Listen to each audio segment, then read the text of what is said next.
Welcome to this MEO Class 1 preparation lecture on the Candidate Greenhouse Gas Reduction Measures under the 2023 IMO GHG Strategy. In July 2023, the International Maritime Organization adopted the revised IMO GHG Strategy through Resolution MEPC.377-80. The ultimate objective of this strategy is to achieve net zero greenhouse gas emissions from international shipping by or around the year 2050. To achieve this ambitious target, IMO has categorized its candidate measures into four groups. First, short-term measures, which were developed and finalized between 2018 and 2023. Second, the basket of mid-term measures, which combines technical and economic measures. Third, other mid-term measures, which support decarbonization through safety, fuels, infrastructure, and policymaking. And finally, long-term measures, which will be developed beyond 2030. Throughout this lecture, we will understand each category, its purpose, and its importance for future shipping operations and MEO Class 1 examinations. Let us first understand the timeline of implementation. Between 2018 and 2023, IMO developed and finalized the short-term measures. The basket of mid-term measures is scheduled to be finalized by 2025. Additional mid-term measures will continue to be developed throughout the period from 2023 to 2030. Beyond 2030, IMO will consider and develop long-term measures, particularly during the 2028 review of the GHG strategy. This timeline demonstrates that decarbonization is not a single action, but a gradual process extending over several decades. Before introducing new measures, IMO first implemented short-term measures that are already in force today. The first is EEXI, or Energy Efficiency Existing Ship Index. EEXI is a technical measure that evaluates the design efficiency of existing ships. The second is CII, or Carbon Intensity Indicator. CII is an operational measure that evaluates how efficiently a ship transports cargo while producing carbon emissions. The third measure is the Enhanced Ship Energy Efficiency Management Plan, commonly called Enhanced SEEMP.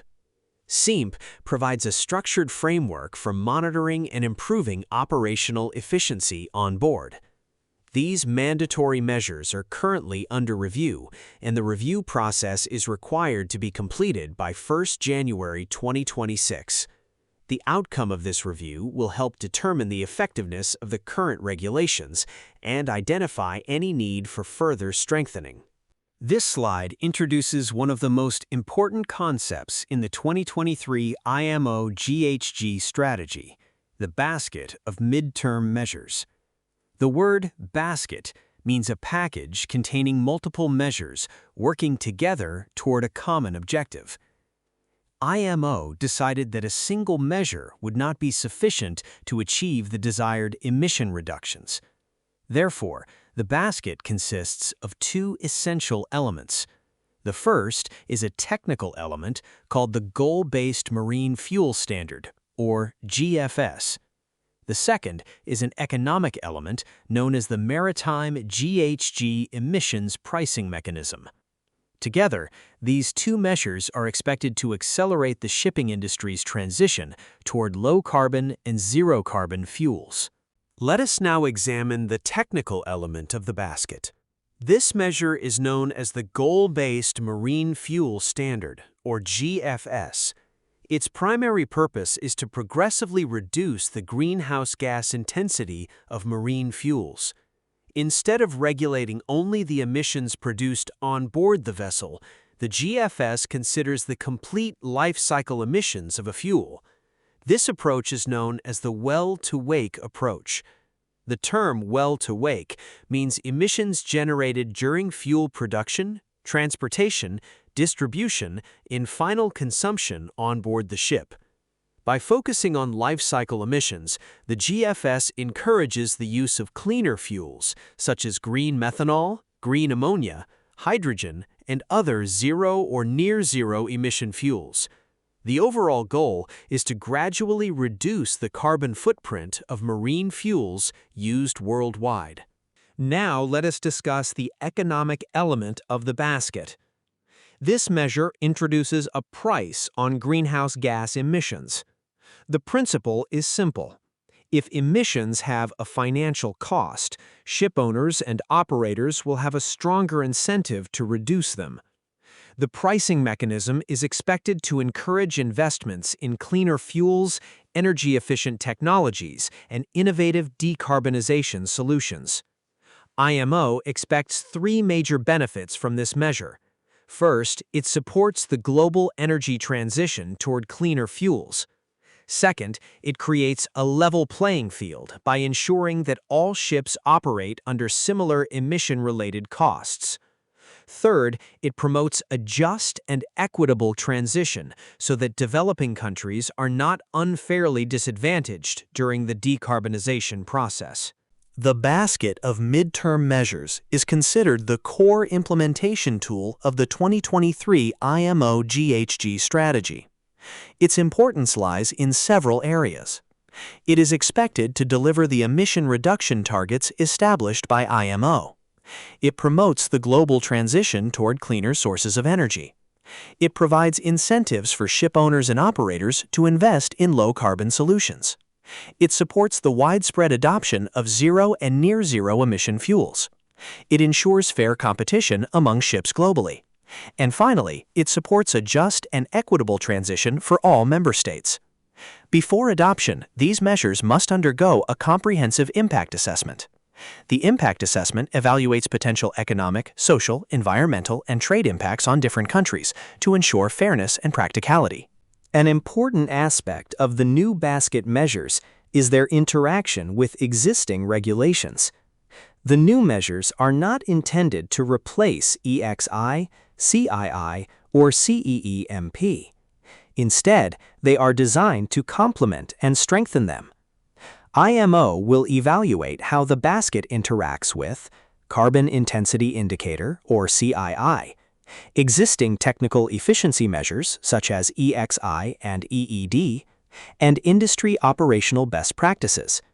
The objective is to create a comprehensive framework that simultaneously improves energy efficiency, operational performance, and emission reduction technologies. In addition to the basket measures, IMO is developing several supporting midterm measures. These measures fall into 6 categories. First, informed policymaking. Second, support for zero and near-zero emission fuels. Third, development of safety frameworks. Fourth, control of methane and nitrous oxide emissions. Fifth, incentives for first movers. And sixth, port and infrastructure development. These supporting measures will help create the conditions necessary for successful global decarbonization. Effective policymaking requires accurate information. Therefore, IMO plans to produce annual emission estimates using data collected through the IMO Data Collection System, commonly called IMO DCS, along with other relevant sources. These estimates will help improve emission monitoring and support better policy decisions. A feedback mechanism will also be established. This mechanism will allow member states and stakeholders to share implementation experiences, lessons learned, and best practices. Continuous feedback will enable IMO to refine future regulations and improve their effectiveness. As shipping transitions to new fuels, accurate life cycle emission accounting becomes increasingly important. Therefore, IMO plans to further develop life cycle assessment, or LCA, guidelines. LCA evaluates emissions throughout the entire life cycle of a fuel. Safety is another major concern. Many alternative fuels have different hazards compared to conventional fuels. For example, ammonia is toxic, hydrogen is highly flammable, and LNG may result in methane slip. Therefore, IMO will assess safety implications and develop a roadmap for safe implementation. In addition, measures are being considered to address methane emissions, nitrous oxide emissions, and volatile organic compound emissions.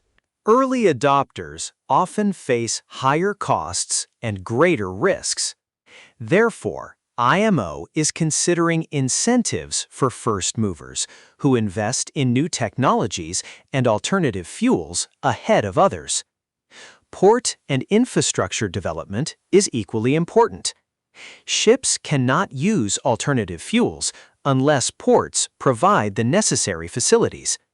Therefore, IMO encourages development of shore power supply systems, renewable energy integration, alternative fuel bunkering facilities, availability of zero and near-zero emission fuels, and optimization of logistics chains.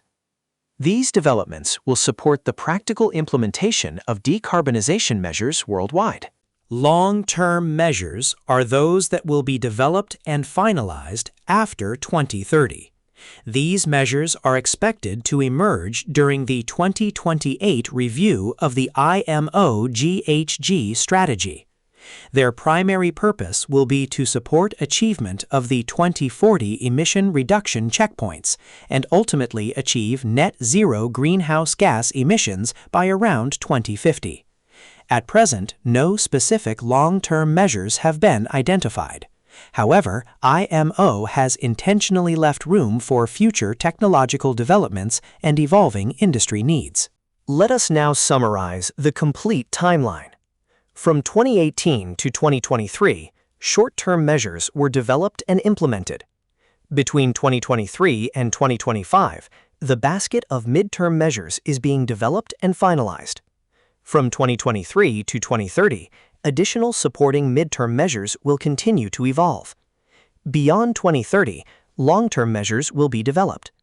In 2028, IMO will conduct a major review of its GHG strategy. And by around 2050, the maritime industry aims to achieve net zero greenhouse gas emissions.